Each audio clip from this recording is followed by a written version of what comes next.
కుంభం వారికి గనక చూసుకున్నట్లయితే మీకు చంద్రగ్రహణం అనేటువంటిది 3వ తేదీ సప్తమ స్థానంలో ఏర్పడుతుంది. అదేవిధంగా గ్రహణం యొక్క ప్రభావం 40 రోజుల పాటు ఏ విషయాల పట్ల మీరు జాగ్రత్త తీసుకోవాలి, మరియు అదేవిధంగా రాశిలో కుజరాహు బుధుడు వక్రించిన బుధుడు రవి కూడా ఉంటున్నాడు. కాకపోతే రవి 14వ తేదీ నుంచి 2వ స్థానంలో ఉండే శని శుక్రులతో కలవడము, అలాగే దీని మూలంగా కలిగేటువంటి శుభ ఫలితాలు ఏమిటి, జాగ్రత్తలు ఏం తీసుకోవాలనేటువంటి అంశాలు చెప్తుంది. నేనైనప్పటికీ చెప్పిస్తుంది సాక్షాత్ లలిత అమ్మవారిగా భావిస్తూ ఆ లలితాంబిక అమ్మవారి యొక్క అనుగ్రహం మీకు పరిపూర్ణంగా కలగాలని మనస్ఫూర్తిగా కోరుకుంటూ, ఇక్కడ చూసుకున్నట్లయితే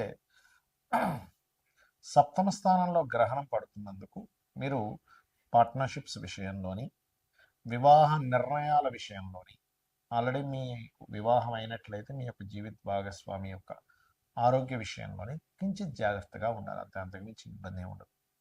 మరి దీనికి ఎన్ని రోజులు, 3వ తేదీ నుంచి ఒక 40 రోజుల పాటు జాగ్రత్త పడండి. ఇంకోటి ఏంటంటే, మనకి దీనికంటే ముందు సూర్యగ్రహణం మన ఇండియాలో లేదు కానీ బయట దేశాల్లో ఏర్పడింది.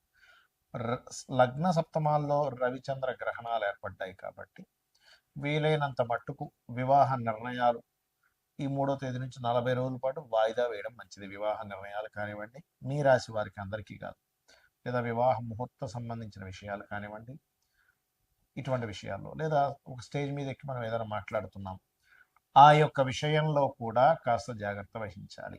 ఇవి ప్రధానంగా తీసుకోవాలి. ఇక లగ్నంలో పంచగ్రహ కూటమి ఏర్పడి స్లోగా ఒక్కొక్క గ్రహం ముందుకు వెళ్తూ 4 గ్రహాలు 14వ తేదీ వరకు ఉండి 14వ తేదీ నుంచి మనకి 3 గ్రహాలు ఉంటున్నాయి. అంటే ఆల్రెడీ ఇక్కడ రాహు ఉంటూ తెలియని ఒక హెల్త్ విషయంలో కానివ్వండి, కొంత వర్క్ విషయంలో కానివ్వండి స్ట్రెస్ని పెంచుతూ ఉంటే దాని యొక్క ప్రభావం మీకు తగ్గాలంటే దుర్గాదేవిని లేదా స్కందుని కూర్చొని కాస్త మీరు ఆ నామాన్ని రెగ్యులర్గా కనుక జపం చేసుకుంటూ ఉన్నట్లయితే ఖచ్చితంగా బాగుంటుంది. అలాగే ఫైనాన్షియల్గా గ్రోత్ అనేటువంటిది ఉంది, అందులో ఎటువంటి సందేహం లేదు. 2వ స్థానంలో మీకు ఏలినాడు శని నడుస్తున్నప్పటికీ శుక్రుడు వచ్చి చేరాడు కాబట్టి ఉచ్చస్థానం కాబట్టి, మరియు మీ యొక్క జీవిత భాగస్వామికి కూడా ఎప్పటి నుంచో ఉద్యోగ సంబంధించిన విషయంలోనే లేదా ఒక ఫైనాన్షియల్గా గ్రోత్ రావడానికి ఇది ఒక రకంగా 2వ స్థానంలో ఉండేటువంటి శని శుక్రుడు మంచి ఫలితాలు ఇస్తాయి.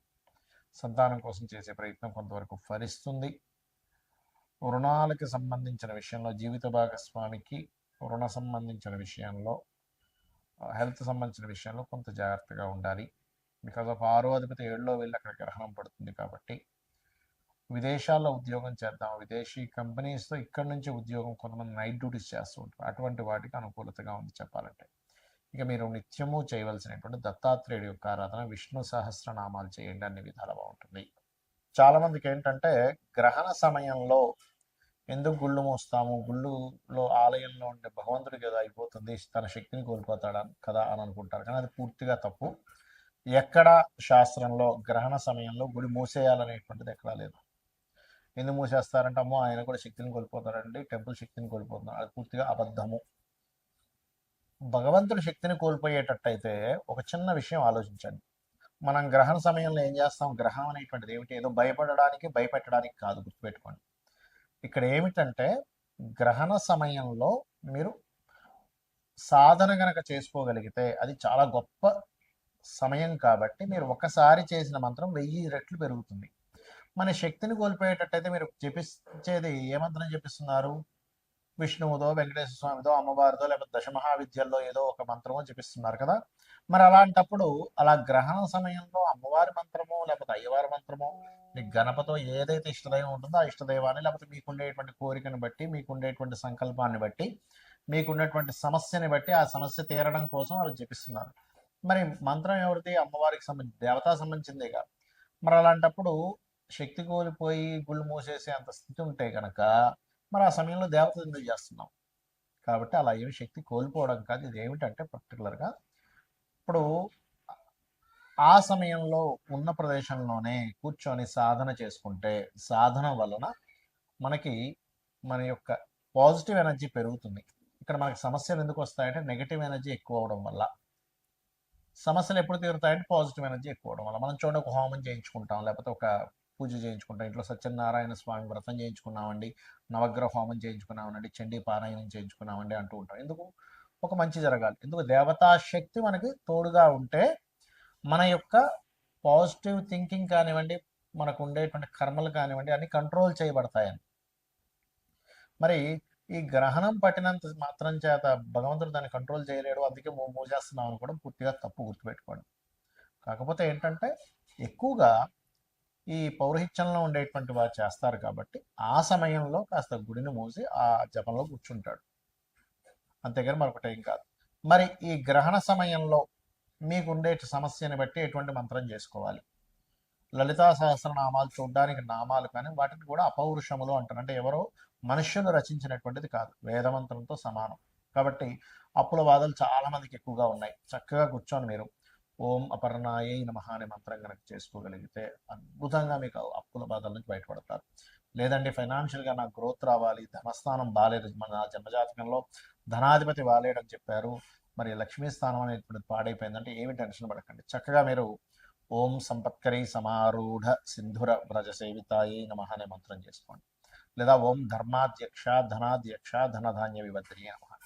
ఈ మంత్రం ద్వారా మనం ఒక విషయాన్ని గ్రహించాలి. ఏమిటది అంటే, ధర్మమునకు అధ్యక్షురాలు అమ్మవారు, ధనమునకు అధ్యక్షురాలు. అంటే ముందు ధర్మానికి అధ్యక్షురాలు. అంటే మనం కనుక ధర్మంగా ఉండగలిగితే లక్ష్మీదేవి ఆటోమేటిక్గా వస్తుంది. చాలా మంది ఏంటంటే ఇవాళ రేపు ఉండే సొసైటీలో కలిగేటువంటి కొన్ని మార్పుల వల్ల లేదండి ధర్మం లేదు, న్యాయం లేదు, ఏమీ లేదు, అధర్మంగా ఉంటేనే లోకం ఉంటుంది అనుకుంటారు. తప్పు. మనం చూడండి, మనం ఏదైనా ఒక విషయం, ఒక వస్తువు కొనుక్కోవాలన్నప్పుడు, ఒక మనిషిని తీసుకోవాలన్నప్పుడు ఆ వ్యక్తి ధర్మంగా ఉంటాడా లేదా, కరెక్ట్ పర్సనా కాదా అని చూస్తున్నాం కాబట్టి. అంటే ప్రతి ఒక్కరికి కూడా కరెక్ట్ పర్సన్, కరెక్ట్ ప్రోడక్ట్ కావాలనుకుంటున్నాం. అలాంటప్పుడు దాన్నే కనుక మనం ఆశ్రయించున్నట్లయితే ఖచ్చితంగా ఒకరోజు కష్టంగా ఉన్న తర్వాత రోజు ఖచ్చితంగా విన్ అవుతాము, ఇది గుర్తుపెట్టుకోండి. అలాగే వివాహం అవ్వట్లేదు, ఓం కామేశబద్ధ మాంగళ్య సూత్ర శోభిత కందరాయే నమః అని మంత్రం చేసుకోండి. వివాహ జీవితం బాగోలేదు అంటే కొంతమందికి 12వ స్థానం పాడైతే, సప్తమ వ్యయస్థానాలు రెండూ పాడైతే, వివాహ జీవిత స్థానం కనుక పాడైనట్లయితే వివాహం చేసుకుంటారు, కానీ ఎప్పుడూ ఏదో ఒక గొడవ మాత్రం వాళ్ళకి ఇబ్బంది వస్తూనే ఉంటుంది. అలాంటప్పుడు మీరు అమ్మవారి యొక్క నామాల్లో ఓం శివ కామేశ్వరాంకస్త శివా స్వాధీన వల్లభాయే నమః అనే మంత్రం కనుక చేసుకోగలిగితే ఖచ్చితంగా 100% మీ వివాహ జీవితం బాగుపడుతుంది. అలాగే ఒకటి కాదు, రెండు కాదు, కొంతమంది హెల్త్ ఇష్యూస్ ఉంటాయి. ఓం సర్వవ్యాధి ప్రశమని సర్వమృత్యు నివారిణి అగ్రగణ్య అచింత్య రూప కలికల్మష నాశినే నమః అని చేసుకోండి. ఆ రకంగా ఏంటంటే మీకు ఒకటి నమ్మి భక్తి శ్రద్ధలతో ఇదే మంత్రాలు, ఇదే నామాలు గనక కంటిన్యూస్గా చేయగలిగితే మీ జీవితం ఖచ్చితంగా మారుతుంది. ఎందుకు మారుతుంది?